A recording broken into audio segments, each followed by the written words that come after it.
Hello, welcome to my channel. Before proceeding to study, please subscribe to my channel. Today, we will explore the fascinating world of basic mechanical engineering. We'll dive into key concepts like Newton's law of viscosity, Pascal's law, Bernoulli's equation for incompressible fluids. Slide 1. Introduction to hydraulic machines. Let's begin by understanding what hydraulic machines are. These are machines that work on fluids, especially liquids, to transmit power.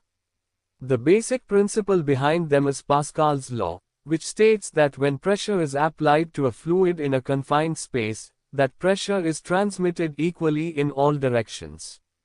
This is the foundation of many machines we see around us, from car brakes to bulldozers. Hydraulic machines convert energy between forms.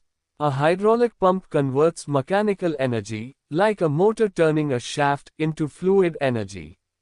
On the other hand, a hydraulic turbine does the opposite. It converts the energy from flowing water into mechanical energy, like rotating a generator in a power plant. Hydraulic machines are used in many fields: lifting systems, aircraft control systems, industrial presses, and larger-scale power plants. The big advantage is that with a small input, we can generate a very large output force. An example is a hydraulic press, which uses oil to apply high pressure to shape or cut metal parts in industries. A key feature is that the liquid used is usually oil, which is not compressible and also lubricates moving parts. Slide 2. Pumps, definition and working. A pump is a device that moves fluids from one place to another by converting mechanical energy into hydraulic energy. It works like a heart in a human body. It pushes liquid through a system. There are two main types of pumps. 1. Positive displacement pumps, like reciprocating pumps, move a fixed amount of liquid per cycle. 2. Dynamic pumps, like centrifugal pumps, add energy by increasing fluid velocity and pressure. Reciprocating pumps use a piston or plunger to suck and push the fluid. These are used where high pressure and low flow are needed, such as in boiler feed systems. Centrifugal pumps have an impeller that spins rapidly to move water outward, creating flow. These are widely used for domestic water supply, irrigation, and firefighting. Pumps can also be self-priming, which means they can start pumping even if there is air in the line. A hand pump is a simple example of a positive displacement pump, often used in rural water systems. Slide 3. Reciprocating pump, construction and working. A reciprocating pump has key components: a piston or plunger, cylinder, crankshaft, suction valve, and delivery valve. Here's how it works. During the suction stroke, the piston moves outward, creating a vacuum that pulls fluid into the cylinder through the suction valve. During the delivery stroke, the piston moves inward, pushing the fluid out through the delivery valve. There are two types. Single-acting pumps. Only one side of the piston is used for pumping.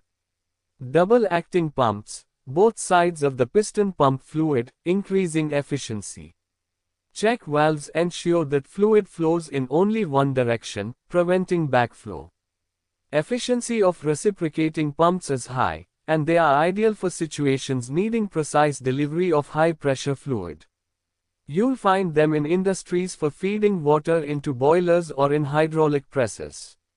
Slide 4. Turbines, definition and working. A hydraulic turbine does the reverse of a pump. It takes the energy from flowing water and converts it into mechanical energy. There are two main types. Impulse turbines, like Pelton wheel, use a high-velocity jet of water to strike blades. Water pressure doesn't change, only velocity does. Reaction turbines, like Francis or Kaplan turbines, operate with both pressure and velocity change across the blades. Turbines have a rotating part called the runner, with blades mounted on it. Water hits or flows through these blades, causing rotation. This rotation is transferred to a generator to produce electricity. Waterhead, height of the water source, plays a key role in determining how much energy can be extracted. Modern hydroelectric turbines are very efficient, often above 85%, making them vital for clean energy generation.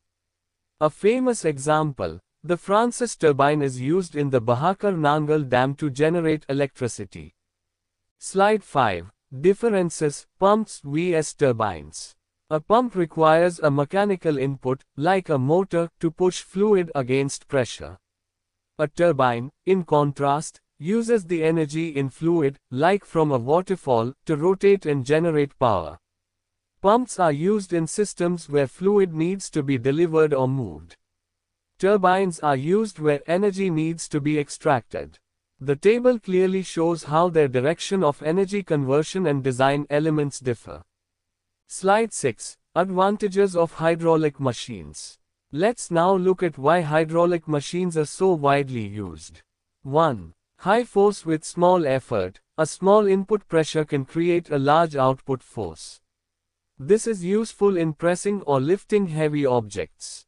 2. Compact system. Hydraulic systems can transmit large power through thin pipes, making the system compact.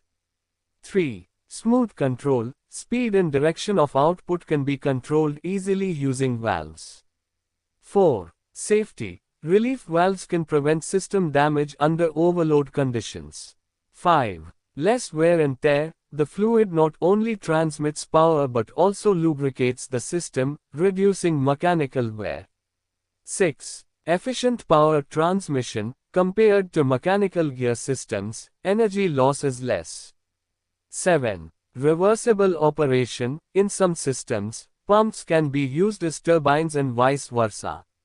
8. Example, hydraulic jacks in workshops easily lift cars with little manual force.